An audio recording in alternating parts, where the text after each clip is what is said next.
Olá, sejam bem-vindos a mais um episódio do M&A Expert. Meu nome é Leonardo Grisotto, eu sou sócio da Zaxo M&A Partners e hoje vamos conversar com o Jefferson Nezelo. Embora muito jovem, esse cara tem uma experiência muito grande na gestão de negócios, na condução de mandatos de M&A.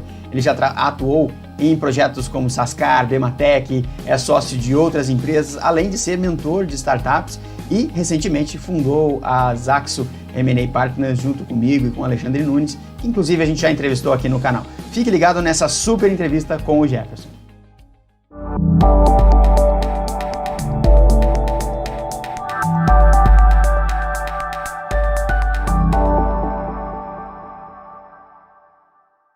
Muito bem, hoje então a gente vai conversar com o Jefferson Nezelo, sócio-diretor da Zaxo M&A Partners. Seja bem-vindo, Jeff. Muito obrigado, Léo. Um prazer enorme conversar com você e todo mundo do M&A Expert. Bacana. Conta pra gente quem é o Jeff em 30 segundos. Puxa vida, desafio de... Como diz, tem aquele quadro no Faustão, se não me engano, né? Se vira nos 30. Vou tentar aqui. Bom, meu nome é Jefferson Nezelo, como o Léo comentou, minha principal atividade hoje, eu sou sócio da Zaxo M&A Partners, junto com ele. Sou empresário executivo, com um pouco mais de 20 anos de experiência profissional, de vida executiva e empreendedora, um pouco menos, há um pouco mais de uma década empreendendo. Sempre gostei de liderar, de desenvolver gente, desses 20 e poucos anos trabalhando, tive 15 ou um pouco mais gerindo gente, sempre gostei de fazer isso, sempre gostei de trabalhar com liderança, sou apaixonada por esses temas, gosto de vinho, de esportes, sou pai do Henrique e da Giovana. Muito bom, excelente. E conta pra gente que tipo de transação, porte de empresa que você costuma atuar no mercado. Bom, Léo, agora com a fusão que nós fizemos, né, montamos a Zaxo, a perspectiva que a gente tem é poder atender o espectro integral das empresas brasileiras, passando desde as startups selecionadas, aquelas em que a gente realmente vê potencial de geração de valor relevante no curto e médio prazo, passando pelas pequenas médias, que é um segmento muito forte, de todas as três empresas que formaram as Zaxo M&A Partners sempre tiveram muita presença no que a gente chama de middle, né, middle market, mas também as grandes, especialmente por força da nossa presença na Pandea Global M&A, que é uma rede de firmas independentes de assessoria em transação, e isso nos permite acessar e receber oportunidades do mundo inteiro. Excelente. Você consegue pensar ou puxar algum caso histórico, né, que você já tenha atuado, em que um caso de sucesso, né, seu que você já tenha atuado, trabalhado? Claro. É bom falar do que deu certo, né, Léo? Ruim falar do que não deu tanto, não foi tão bem. Mas obviamente os aprendizados normalmente são muito maiores naquilo que não dá tão certo. Verdade. Mas eu citaria alguns. Acho que talvez o mais relevante que me vem à cabeça é o da Sascar, quando eu e meus sócios e alguns dos sócios, inclusive da Zaxo, fazemos parte da Dealmaker, e foi um projeto bastante relevante, porque houve uma multiplicação de valor muito grande num espaço de tempo bastante curto, num cenário de 5, 6 anos. A companhia multiplicou por 10 o seu valor nesse processo, até combinar com a venda para o Grupo Michelin em 2014. Houve uma mistura de ações orgânicas com reestruturação muito profunda do processo operacional e comercial, principalmente, e também aquisições. Foi uma mistura, eu diria, muito bem feita, das melhores ferramentas de gestão disponíveis, eu diria, para o empresário. E, claro, queria citar também os casos de equity próprio, né? Eu e meus sócios originários da Enterprise, da antiga Enterprise First, somos sócios de duas empresas de expressão, diria, que são bem reconhecidas no mercado, a J8 Imóveis e a Ocla Engenharia, e que foram oportunidades que a gente não planejou empreender, elas surgiram e a gente optou por agarrar, né? Como a gente costuma dizer brincando, esse é um cavalo que não tem rabo, depois ele passa, a gente nunca mais pega. E talvez uma lição, né, se pudesse chamar assim, em relação a esses processos dos quais participei, eu acho que é tentar construir e manter um bom alinhamento entre os sócios. Acho que isso é mandatório para qualquer negócio. Primeiro, que ninguém faz nada sozinho, né? Segundo, que os self-made men, né, ou self-made women, não importa, estão cada vez mais raros, né? Cada vez mais difícil de achar aquele empresário que cresceu do zero sozinho e fez todo o seu império. E essa questão do alinhamento se perpetua, na minha opinião, ou se verifica, principalmente na questão da definição de expectativas. e, naturalmente, na atribuição de papéis e responsabilidades. Nós, de modo geral, posso dizer, acho que você se inclui na mesma geração, nós todos, eu acredito que a gente veio de uma geração muito fazedora, né? Com talvez exemplos de empreendimento, de empreender dentro de casa. E às vezes a gente sai meio batendo cabeça, né? Querendo sair fazendo tudo. Um quer fazer, o outro também, sem planejar, sem alinhar, sem criar, sem definir expectativa, eu acho que pode dar muito errado. Pelo menos essa é talvez um dos pontos que eu sempre me preocupo, tenho me preocupado cada vez mais, porque também já errei nisso. Muito bom. Não, realmente, esses pontos são muito importantes nesse sentido, né? Do lado oposto, você tem algum caso, já passou por alguma situação que não tenha dado certo, algum deal que não foi para frente, não fechou? Como que foi? Bom, como eu falei antes, é bom falar do que deu certo, né? O que às vezes não dá tão certo, a gente joga para debaixo do tapete, né? O ser humano é assim. Mas eu acho que eu podia fazer um contraponto à própria pergunta anterior, Léo. Houve sim um caso em que houve inabilidade de fazer uma boa gestão entre os sócios, justamente esse alinhamento de expectativa que eu falei antes, atribuição de papel e responsabilidade.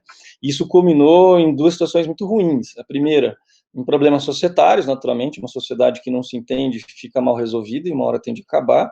E por último, que é o que mais importa para qualquer negócio, na minha opinião, né? Quer dizer, o que mais importa é para que não aconteça, né? Houve destruição de valor.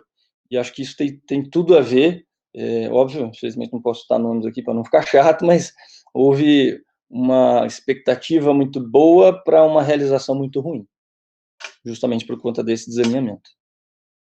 Entendi, interessante, muito bom esse ponto de vista. Bom, agora vamos Obrigado. falar de futuro no segundo bloco.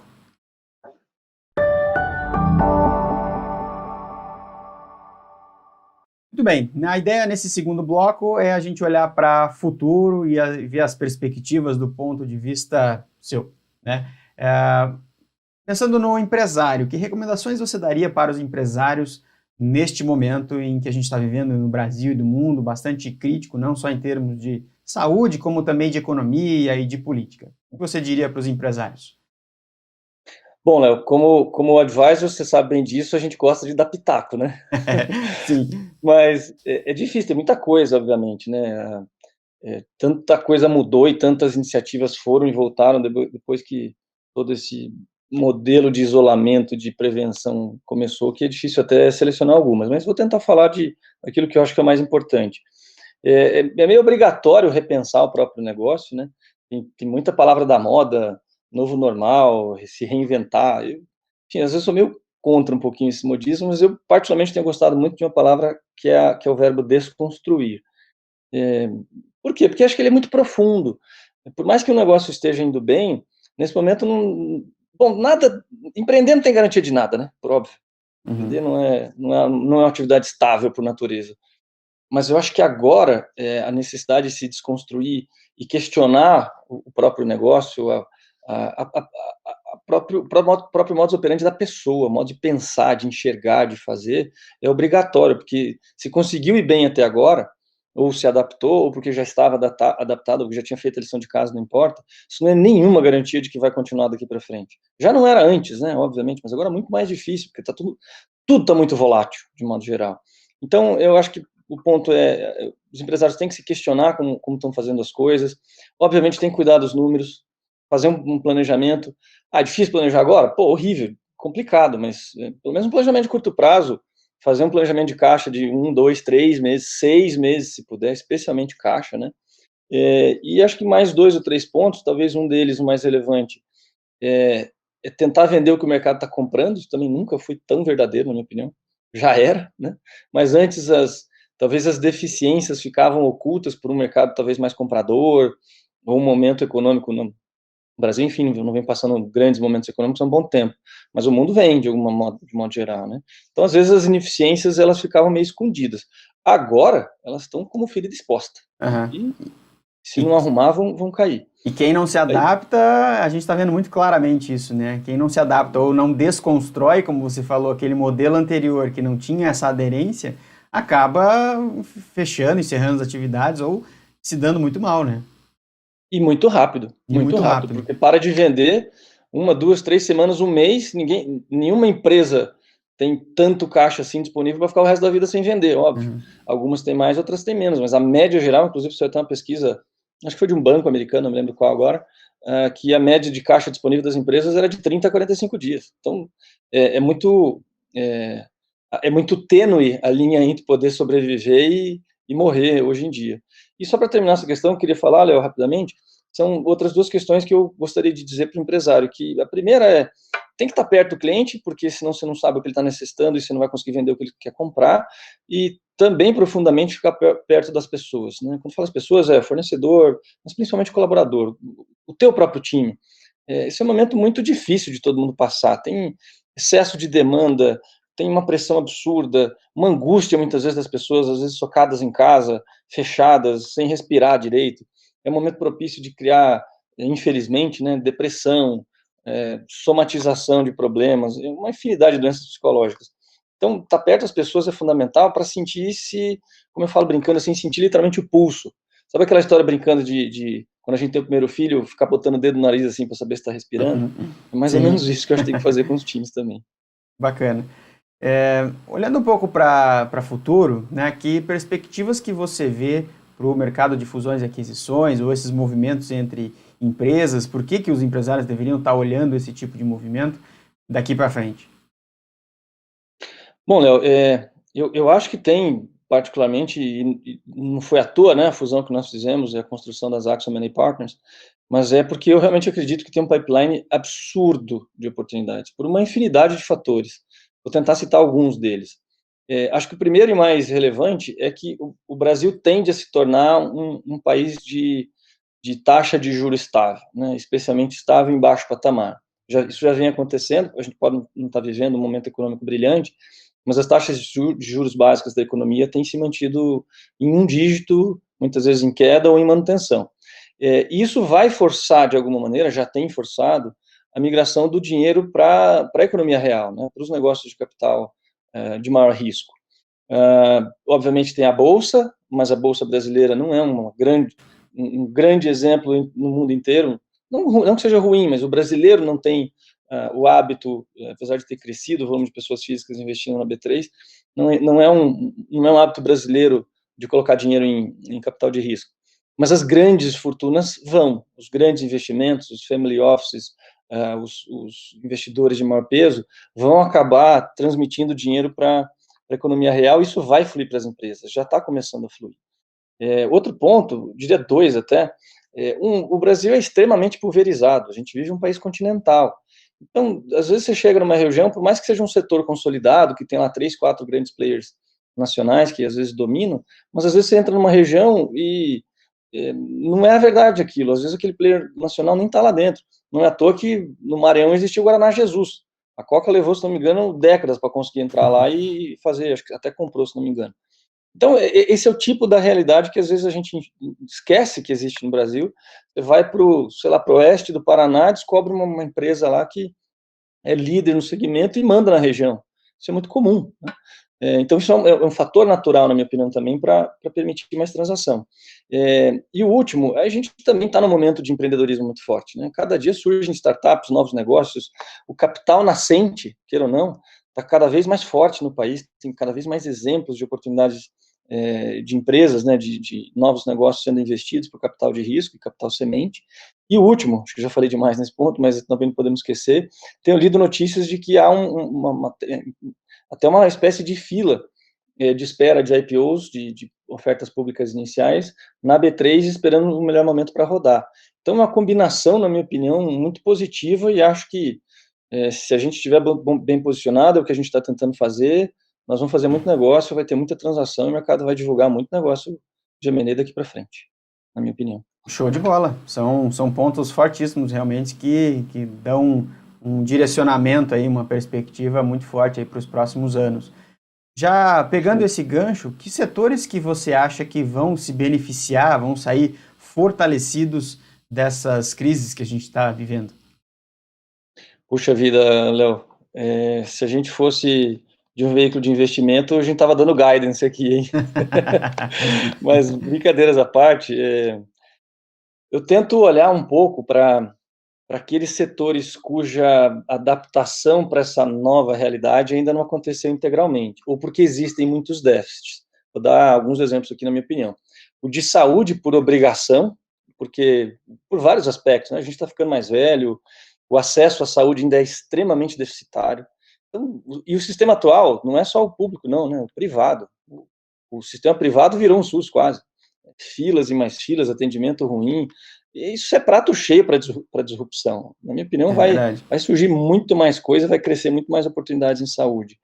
Outro segmento que eu acredito muito que vai ter esse crescimento, esse boom também é a educação, e eu diria aqui por obrigação. Se o país não olhar para a educação, a gente vai ficar cada vez mais para trás, e vai perder ou não vai conseguir reforçar esse papel de protagonismo. Acho que a gente, obviamente, está muito atrás, mas, do outro lado, você olha muitas iniciativas privadas, que se depender só da iniciativa pública, a gente está ferrado, transformando a educação, trazendo um olhar de resultado melhor, de cuidado, de entrega, de boa gestão, e acho que tem muita oportunidade na educação para acontecer. Outro setor que eu acredito muito, até por força de participar dele um bocado, é a área imobiliária, por um motivo muito simples: tem um déficit habitacional absurdo, enorme no país inteiro, com milhões e milhões de moradias faltando para Deus e o mundo. E, por último, tecnologia de modo geral, né, Léo? Porque hoje em dia tudo é conectado e a gente depende dela para tudo. Então, se alguém sabe fazer bem feito tecnologia, de alguma maneira vai vender alguma coisa para alguém. Eu penso. Muito bom. E do lado oposto, que setores que você acha que vão declinar, vão perder força daqui em diante? Rapaz, difícil fazer esse exercício de oráculo, hein, Léo? São só Sabe que tendências, né? Como a gente trabalha no dia a dia, a gente vê assim, putz, esse negócio tá indo bem, esse setor tá indo mal, né? Difícil se adaptar, nesse sentido. Até esses dias eu estava assistindo, Léo, me peguei assistindo Matrix Revolution, se não me engano, né, acho que é o último da série, com essa dicotomia entre o novo e o velho, né? Para onde vai, para onde fica, quem sobrevive, quem morre. Mas, enfim, eu acho muito difícil dizer exatamente o que pode ou não acontecer e quem vai se dar bem ou se dar mal. Eu vou tentar traçar alguns paralelos sobre o que aconteceu do passado e o que eu vejo que talvez possa vir a acontecer para o futuro. Um exemplo muito claro é dos jornais. Todo mundo falava que os jornais iam acabar, e realmente o jornal impresso acabou, mas os portais de notícias estão aí cada vez mais fortes e presentes no dia a dia das pessoas. Se falava muito sobre cinemas, e se você olhar principalmente para os interiores, para as regiões interioranas, o crescimento dos segmentos de cinema é enorme, de exibição de filmes. Óbvio, agora, por conta da pandemia, não é tão verdadeiro, mas isso estava funcionando bastante. Na minha opinião pessoal, Léo, por mais paradoxal e confuso que possa parecer o que eu vou dizer, mas eu acho que o transporte e a mobilidade, cara, vão ser dois dos setores mais afetados, principalmente o transporte de gente, né? Não estou falando transporte de mercadoria, transporte de produtos. Uhum. Porque, de um jeito ou de outro, por força dessa situação que a gente vive, todo mundo aprendeu que, dependendo da função, dá para trabalhar uma boa parte do tempo de casa. E a gente já vem numa discussão de melhorar a mobilidade, diminuir a necessidade de comutação, que se diz, né, no termo que usa do inglês, inclusive, para ir para o lugar trabalhar e voltar. Eu acho que isso vai acontecer cada vez mais. Diminuir a gente ainda não a está pegada de carbono, né? Claro, diminuição da poluição, né, da emissão Isso. de gases, enfim, de efeito estufa, etc. Então, eu acho, Léo, que tudo aquilo que tem pouca agregação de valor, lá na ponta, como se diz no inglês, é the point of delivery, no lugar em que é consumido o produto ou serviço, e é feito de maneira manual, vai acabar sendo substituído. Um exemplo que me deixa doido, cara, não tenho nada contra e acho que é um trabalho muito nobre que as pessoas fazem, mas não agrega valor. Que é um exemplo, a cobrança de pedágio. Cara, toda vez que eu passo num pedágio, normalmente eu uso o Sem Parar lá, o Connect Car, na verdade, mas toda vez que eu paro e vejo as pessoas parando para receber e pagar dinheiro, para mim não faz nenhum sentido aquilo, cara. Essas pessoas podiam estar fazendo coisas muito mais relevantes ou agregando muito mais valor pelo conhecimento que possuem, e têm conhecimento, sem dúvida, mas estão ali fazendo uma função absolutamente operacional. Claro que infraestrutura, sistemas de conexão, etc., no Brasil ainda não são adequados totalmente para permitir que se direcione o trabalho dessas pessoas para algo mais nobre. Mas com automação maior de estradas, de veículos, etc., vai chegar um momento que esse tipo de cobrança vai ser só automática, como já é em vários países do mundo, né? De alguma forma, né? O brasileiro também é danado, muitas vezes vai fazer a cobrança, o documento do veículo está tão velho, o cara já vendeu 20 vezes, e ninguém vai ser cobrado daquele troço se não pagar, né? Mas é o tipo da coisa que eu acho que vai acabar tendo uma natural substituição. Tudo que lá no last mile, no fim da linha, tem uma agregação de valor pequena, é feito de maneira automática, manual, perdão, acho que isso tende a ser automatizado por algum sistema, por alguma tecnologia, inteligência artificial, não importa, mas acho que não vai ser feito por humano. Muito É bom. o que eu acredito. Não, interessante esse ponto de vista e concordo com vários pontos que você citou aí. Bom, Obrigado. vamos pro terceiro bloco, a gente vai pedir algumas dicas suas aí. Legal.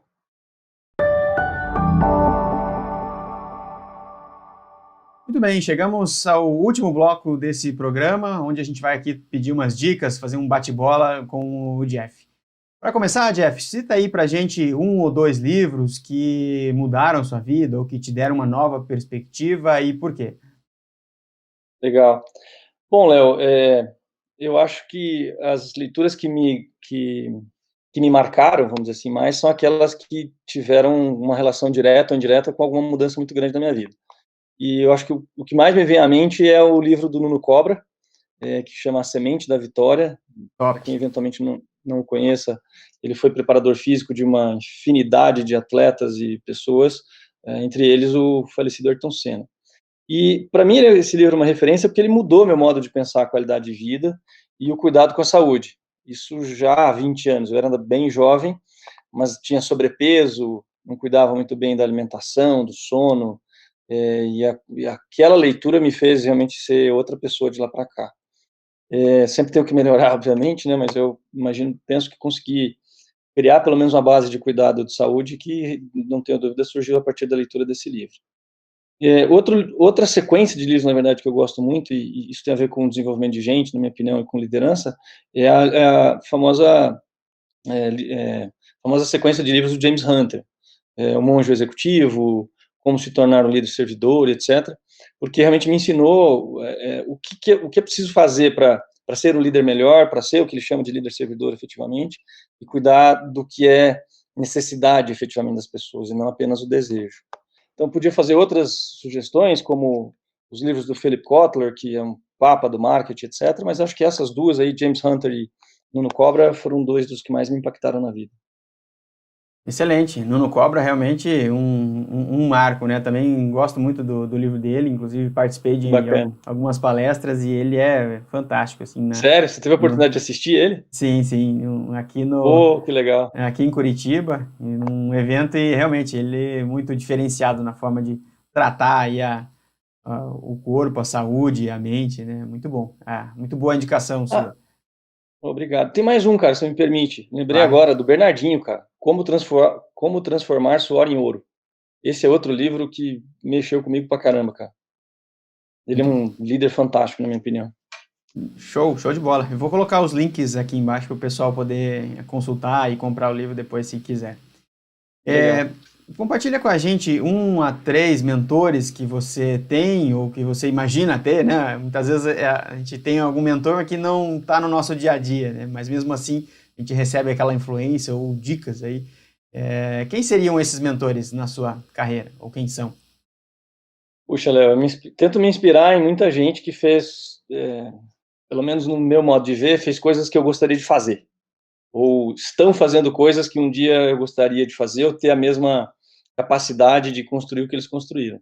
Então, obviamente, é muito difícil, perdão, não olhar para alguém, seja do mercado empresarial, da vida executiva ou do mercado financeiro, que é mais ou menos o que a gente faz. Então, acho que primeiro, obviamente, é o Jorge Paulo Lemann. Ele diria que ele não inventou porque já existia, perdão, mas mudou profundamente a constituição do mercado de capitais brasileiro e trouxe a realidade das empresas para o mercado de capitais. Se pudesse um dia ter tido a oportunidade de ter uma conversa com 2 caras falecidos, eu ficaria, sei lá, irradiado, não sei nem a palavra. Um é o Ayrton Senna, por óbvio, não foi à toa que eu Na verdade, eu fui ler A Semente da Vitória porque eu soube que ele tinha sido preparador físico do Ayrton. Nem conhecia o Nuno, obviamente, antes. Mas 2 caras falecidos que sempre me inspiraram muito, um Steve Jobs e o outro Ayrton Senna.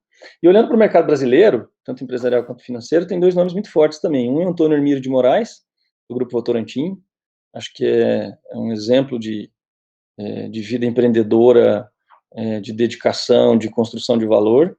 E o outro é o Armínio Fraga, um cara que transita muito bem, de certo modo, na vida pública, influenciando ou participando, eventualmente, até de governos, mas com uma base financeira muito profunda e muito sólida nos negócios que ele fez. São alguns dos nomes. Teria muito mais, obviamente, mas são os que vejo faz sentido citar agora. Sim, não, show. Muito, muito boa essas dicas, esses mentores aí que você escolheu. E para a gente finalizar, fechar aqui a nossa entrevista de hoje, tem alguma característica, alguma virtude que você enxerga essencial nas empresas de sucesso ou nos profissionais de sucesso? Que características são essas que você enxerga? Puxa vida, o ser humano tem tanta coisa boa, né, Léo? Difícil achar. Primeiro que não existe achar uma coisa só, e primeiro porque não existe fórmula mágica, né? E segundo que cada um tem o próprio caminho, né? Então, provavelmente o que eu vou falar aqui é um pouco do que talvez eu viva ou veja as pessoas viverem e fazerem dar certo. Mas tentando resumir, eu colocaria 2 ou 3 pontos aí, ou 2, 3 características que eu acho que são fundamentais. Primeiro é a resiliência, que a gente vive no mundo louco, tomando porrada de tudo que é lado, e quanto mais porrada a gente aguentar, teoricamente, mais resistente a gente pode ser. Perfeito. O segundo é foco, que também num mundo hiperconectado, num momento de infinitas possibilidades e oportunidades, a gente às vezes quer fazer tudo e não faz nada. Esse é um desafio para todos nós, para nós advisors, inclusive, né, tentar saber aonde escolher melhor o tempo que vai ser dedicado. E acho que disciplina, né, cara? Acho que sem disciplina, honestamente, nada de grandioso acontece. Pode ter uma boa iniciativa, mas se não tiver uma boa acabativa, não vai chegar nunca no resultado final, na minha opinião, tão relevante. Obviamente, é muito difícil ter isso tudo ao mesmo tempo, resiliência, foco, disciplina, mas se tiver um pouco de cada nos momentos adequados e tentar dosar, acho que a coisa fica boa e os resultados tendem a aparecer. É o que eu acredito. Muito bom, excelente. Bom, foi uma entrevista fantástica, Jeff. Muito obrigado por compartilhar a sua experiência, por estar aqui conosco, trocando uma ideia, compartilhando aí todas as suas vivências, cases. Muito obrigado pela sua participação. Imagina, Léo, para mim é um prazer enorme, foi muito bacana, muito divertido, uma honra poder participar e ser entrevistado pelo M&A Expert. Parabéns pelo seu trabalho, inclusive. Muito Imagina. Bacana. Valeu, forte abraço, até mais. Obrigado, tchau, tchau. E aí, gostou da entrevista? Muito boa, né? Espero que tenha gostado. Se gostou, compartilhe, curta, siga as nossas redes sociais, o nosso canal aqui no YouTube e o podcast também, em qualquer uma das plataformas. Um forte abraço e até a próxima semana.